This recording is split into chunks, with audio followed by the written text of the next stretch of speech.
नमस्कार दोस्तों।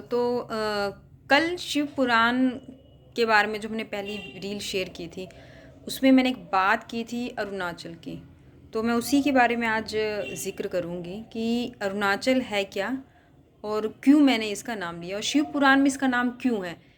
तो अरुणाचल दूसरा नाम है महेश्वर का, यानी कि शिवजी जी का, महादेव जी का दूसरा नाम है अरुणाचल। ब्रह्मा और विष्णु ने मिलकर जब पूजा की थी, यानी कि जब उन्होंने लिंग के महत्व को समझा था, जब वो उनकी पूजा कर रहे थे, तो पहला ऐसा ज्योतिर्लिंग जो प्रकट हुआ था जो कि पहाड़ के समान था। या फिर मैं ये कह दूं कि उस वक्त जो मुझे समझ में आया शिव पुराण को पढ़कर, कि शिवलिंग का जो कॉन्सेप्ट है वो पहला कॉन्सेप्ट वही था कि जब ब्रह्मा और विष्णु मिलके पूजा कर रहे थे तो पहाड़ के समान एक धातु धरती से निकली, जिसे हम ज्योतिर्लिंग कह लें या स्वयंभू कह लो, जो अपने आप प्रकट होता है। पहाड़ के समान इसलिए कि उसकी ना तो लंबाई नापी जा रही थी, ना उसकी चौड़ाई, इसलिए उसको पहाड़ के समान बोला गया है। तो जब वो उनकी पूजा कर रहे थे तो वो वहाँ पर प्रकट हुआ। और आपको बिलीव नहीं होगा, उस दिन को महेश्वर ने, यानी कि महादेव जी ने, जब ब्रह्मा और विष्णु को आशीर्वाद दिया तो उस दिन को सबसे प्योर यानी कि पवित्र कहा, और इसी के रूप में शिवरात्रि बनाया जाता है। जो हम शिवरात्रि का व्रत करते हैं, तो शिवरात्रि का बेसिकली कॉन्सेप्ट यहाँ से है। कुछ लोग इसे शिवजी और पार्वती की शादी के लिए भी कहते हैं, बोलते हैं कि शिव जी और पार्वती जी की शादी हुई थी।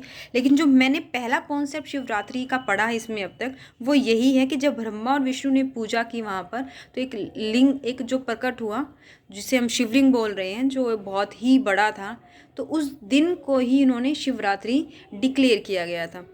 तो शिवरात्रि को लेकर इसमें ये भी कहा गया है कि एक साल की पूजा और शिवरात्रि की अगर पूजा, ये दोनों का महत्व बराबर होगा। यानी कि अगर आप एक साल में जितना आप पूजन करते हो और जितना पूजन आप एक शिवरात्रि को करते हो, उन दोनों में समानता है, वो दोनों इक्वलेंट कहलाएंगे, यानी कि बराबर ही वो कह दी जाएगी।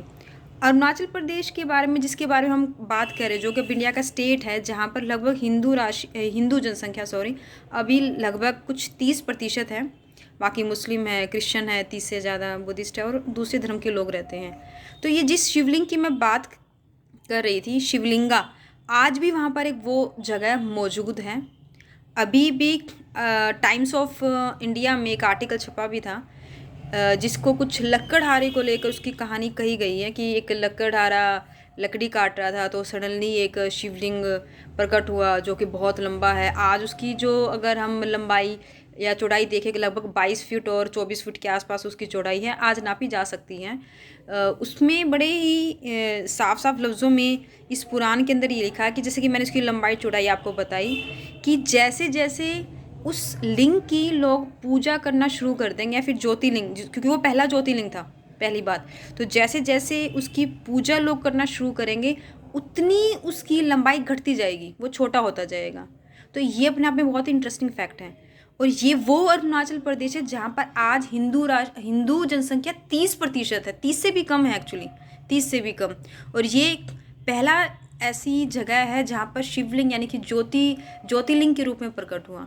तो मेरे लिए बहुत ही इंटरेस्टिंग फैक्ट है ये। मैं वो आर्टिकल आप लोगों को ज़रूर कहूँगी कि आप उसे जाके पढ़ें। 2004 के अंदर वो आर्टिकल सर्वे हुआ था, बहुत बड़ी डिस्कवरी थी वो। और उसी के दौरान वर्ल्ड का सबसे बड़ा शिवलिंग उसे डिक्लेयर किया गया है। तो ये एक इंटरेस्टिंग फैक्ट था, मुझे लगा आपके साथ शेयर करना चाहिए, तो मैं कर रही हूँ।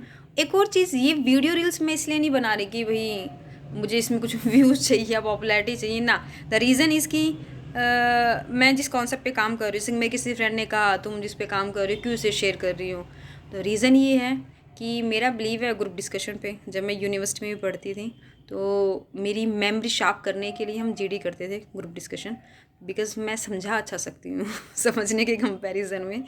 तो यही है, इसीलिए मैं इसे चूज़ किया है, इस मीडियम को, कि मैं ना भूल जाऊँ। रीज़न ये नहीं है कि मुझे आपको पढ़ाना है, मैं ना भूल जाऊँ, मैं एक अच्छी लर्नर बनी रहूँ, इसलिए मैं इसे पढ़ रही हूँ। एक और टॉपिक है इंटरेस्टिंग, वो हम अगली रील में ज़रूर शेयर करेंगे।